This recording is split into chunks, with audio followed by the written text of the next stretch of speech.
Napansin nyo ba yon?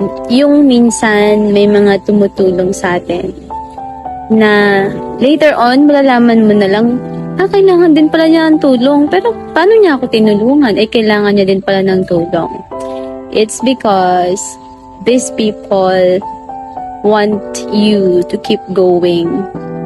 Kasi alam nila yung pakiramdam na, alam mo yun, parang walang tumutulong sa kanila or they need help but no one is able to help them. So, once they find people or they see people na kailangan ng tulong, tumutulong sila kahit walang-wala sila. Hindi naman kailangan laging malaking halaga.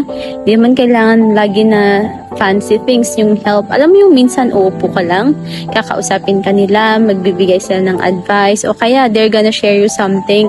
Kahit simpleng bagay lang yan, that's a help. Ako kinakount ko yun as help. Kahit ano lang yan.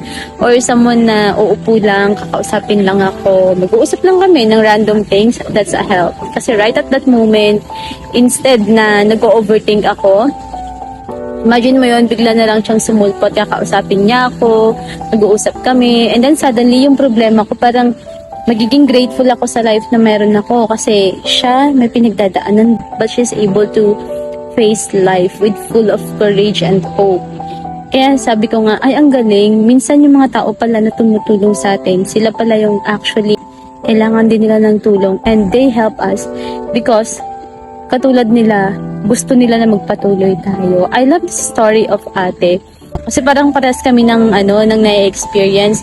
Sabi niya, alam mo, minsan kahit wala na ako, nagugulat na lang ako, biglang may dumadating. Tapos ako naman, pag may kailangan sila sa akin, alam mo yung kahit walang-wala na ako, mag-share na lang daw siya bigla, kahit last money na niya yon, i-share pa niya. Tapos suddenly, biglang may susulpot. Sabi ko, oo nga, no. Pero totoo yun. Pag nagbigay ka, may magbibigay din sa'yo. Alam mo yun, parang when you give space, yung space na tinanggalan mo ng something na yon is actually mapupunan din ng something. And nakakatuwa lang, minsan it is more than dun sa binigay mo, 'di ba? Pero ayun nga, that's true for me kasi nararanasan ko yon. Isa pa sa hindi ko makakalimutang line niya, sabi niya, mas masarap tulungan yung mga taong alam mong hindi kayang ibalik yung tulong mo. That's a help na nanggagaling talaga sa pure heart ng isang tao.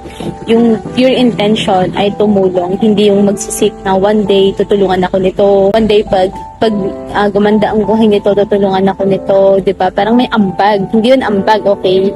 It's really a pure help. Kaya nung narinig ko sa kanya yon, yung sinabi niya na try mo na tumulong or try mo na magbigay dun sa hindi talaga kayang ibalik yung help na yon.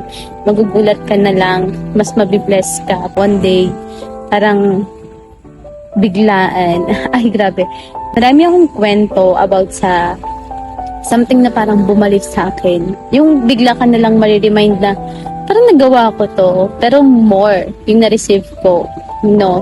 So, siguro that's how life works. When you give, you receive. Pero hindi natin intention na magbigay dahil lang gusto natin may matanggap. Again, sabi ko nga, mas masarap sa feeling yung tumutulong ka na wala kang hinihinging kapalit. Kasi alam mo lang, kasi tumutulong ka lang dahil alam mo yung pakiramdam ng mawalan. Alam mo yung pakiramdam na you want help pero walang tumutulong. And that's so amazing.